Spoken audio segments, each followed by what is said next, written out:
What's good, everyone, and welcome back to the Waterboy channel as we will be diving into Week 11. This means this will be the NFC playoff predictions for their standings. That means we're another week closer. That means things will keep shifting. Let's see who has fallen and who has risen. But before we jump into any of that, please do subscribe to the channel and like this video as it'll keep you up to date on all the latest NFL news and NFL rumors. And without further ado, let's jump into the NFC stand. Now, your new number one seed in the NFC will be the Green Bay Packers. And they did what I didn't think they would do or what I didn't predict them to do, which is they beat the Seattle Seahawks. Honestly, I thought it would be a much tougher game.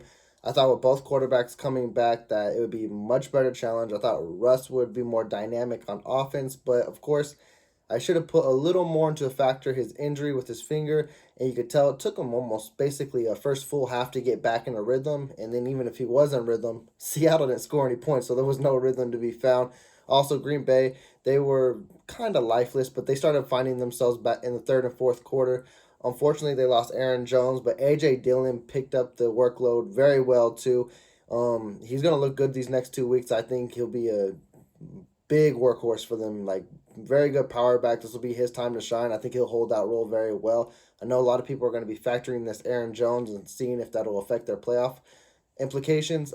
I don't think too much, just because I think they were both doing dynamic with a 1-2 punch, and now with him, I think he can handle all that.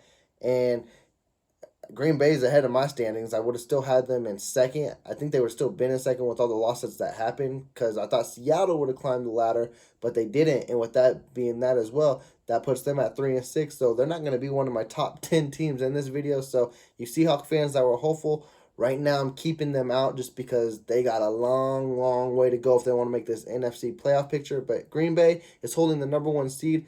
I had them predicted at 13-4. But they already covered one of their losses and won, and the last prediction I had them losing was against the Rams, and right now that's very iffy as well. So they can run the table, but again, this has been a really back and forth season, so all these underdogs have been winning, so we'll just see how this goes and plays out. But right now, they're firmly your number one seed. Now, your new number two seed is the Arizona Cardinals, who I do have finishing at 13-4 as well, but they also took a loss I didn't expect them to take this weekend against the Carolina Panthers. And yes, it's kind of hard to imagine what the Cardinals are going to be, because with 1 week with all their backups, they destroyed the Niners. Now we go fast forward to this week, and they get blown out by the Panthers. So I understand they're still missing Kyler Murray and DeAndre Hopkins and J.J. Watt, who's going to be out for the rest of the year. I know Murray's coming back, and Hopkins will be coming back. Same with the A.J. Green. But as well, too, those injuries do catch up and everything like that as well. I do see them still being a good team. I'm going to stick them still around the 13-4, maybe 12-5 range, because I still have them losing to the Seahawks, Rams, and Cowboys. But again, Seahawks are looking very iffy, and so are the Rams, so they can pick up those games. I'll keep the Cowboys L. That would be a certified, because Cowboys, they bounce back in a big way. I just don't know what type of Cardinals team we are seeing. Like I said, when they were undefeated with only one loss, it's like they were number one ranking for all this time, and now when we've seen that, we're like, but we don't believe them as Super Bowl contenders. And now they're starting to come into form with what everyone's thinking, but it's mostly because of injuries. It doesn't have anything to do with Kyler Murray or how he's running the offense or how the coach Cliff Kingsbury is running it.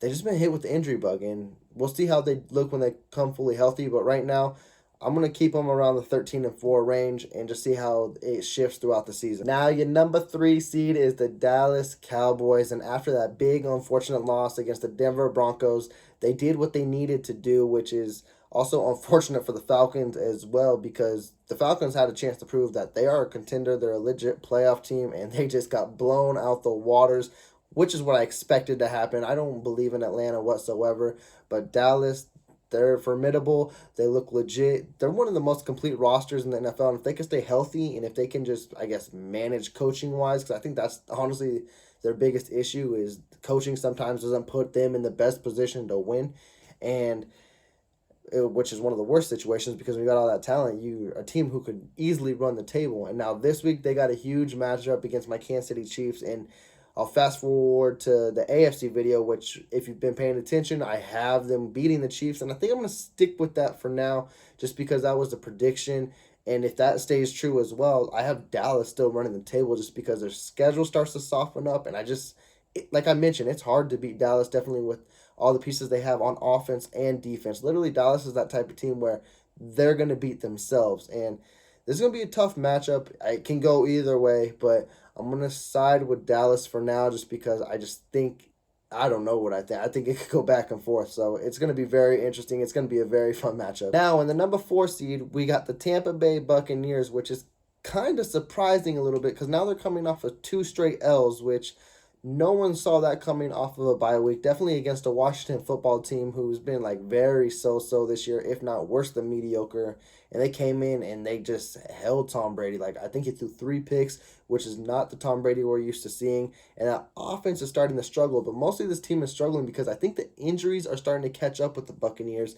And we all like to say because Tom Brady can always lead his team to the playoffs, and then once he gets to the playoffs, they'll win a Super Bowl. But the NFC is very tough this year as well, and to lose to a Washington football team after a bye week where you had plenty of time to rest is just way too iffy for me. They're sitting at 6-3 right now. I had them finishing the year off at 14-3, with only losing to the Buffalo Bills next, which will put them at 13-4. But I don't know. Like, I need to see more from the Buccaneers to prove themselves. And when Tom Brady does start clicking in at the end of November and December, he did it last year as well. After the first game with the Chiefs, after they lost, he went on a run. And I won't be surprised if he does it again. But I don't know. This is not the same Bucs team we were seeing earlier in the year. And it's starting to just feel really, like, iffy. Like, they'll definitely make the playoffs, but right now, I'm not so sure if they'll make a run in the playoffs just because I think the injuries have finally caught up with them. Now, at your number 5 seed, another team who is completely catching me off guard. It's one who's basically creating a super team in the LA Rams. They trade for a Von Miller and they trade for Odell Beckham. And yes, I know those are freshly new acquired pieces, but as well, they've dropped 2 straight against the Niners and Titans, which are both games I think the Rams should be favored in every game. And I think they should be winning any games. And right now, they're getting blown out the water, and Matthew Stafford is turning the ball way too many times, which is something we weren't seeing earlier in the season. It's just this offense isn't clicking as well. I know you got Odell Beckham, but Robert Woods is a big piece in this offense. With him tearing his ACL, that's another comfortable weapon from Stafford that he's losing, and I still have him losing to the Seahawks, and that's it. But at that would put them at 13-4, which is a very good record.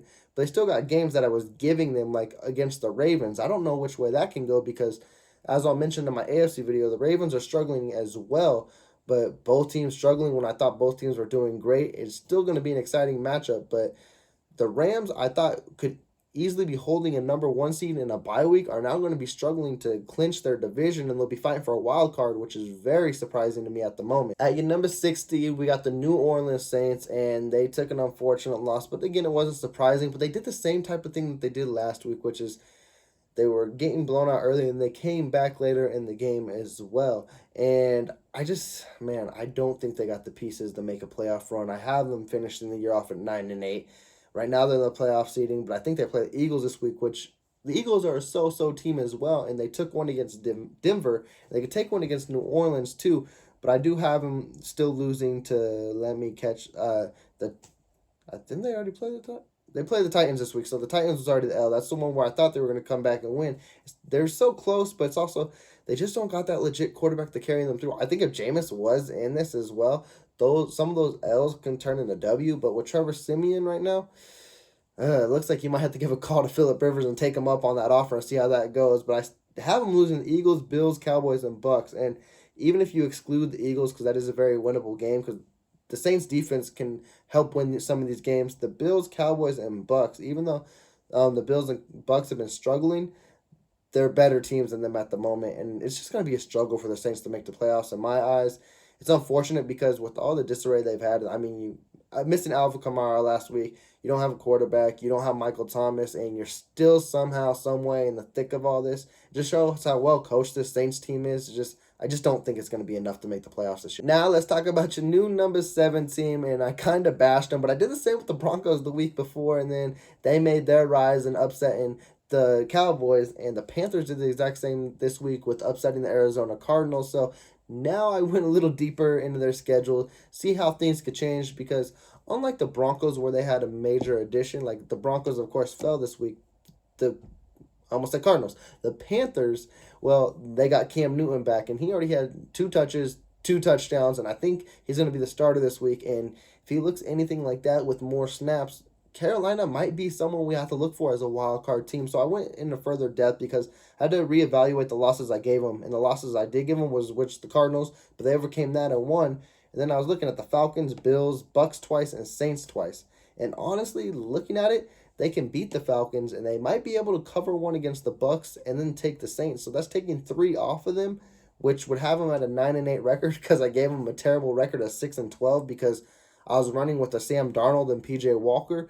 Um, if Cam Newton could somehow get them to a 9-8 or 10-7 record, that might slide in at a 7 seed. We'll have to see how it all plans out because Carolina has a really good defense, a very underrated defense.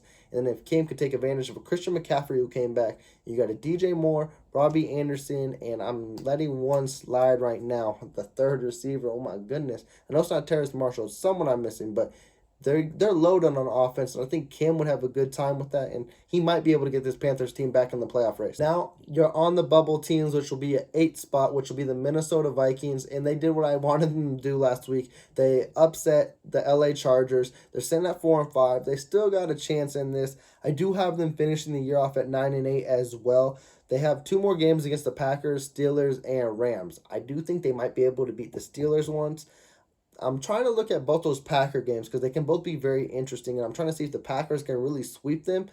And it's going to be iffy because Kirk Cousins has been playing really great this year, and their defense has been good as well. If they could take one of those Packer games, that might be the thing that gets them in the playoffs because if I change the Steelers into a win, that puts them at 10-7, and then if you take a Packers, that's 11-6, and it's a better record than what I was thinking at 9-8. And so there's still life in Minnesota right now. I'm gonna stick with the 9-8. I got to see what they give us with weeks to come, but right now they can easily take the lights of a Saints spot because I'm gonna keep the Panthers in because I don't know what Cam Newton is gonna provide. We'll have to see in the future as well, but I do see the Saints falling out as well. I think those 6 and 7 spots are for anyone in the taking in the NFC. Now let's talk about another new team that's on the bubble, and that is the San Francisco 49ers. And honestly, I didn't think I'd mention it at all, but Monday night changed a lot of things.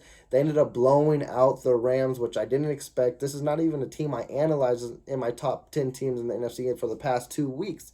So here we are now. I took a deeper dive in their schedule because they're 4-5. They're still in the thick of this.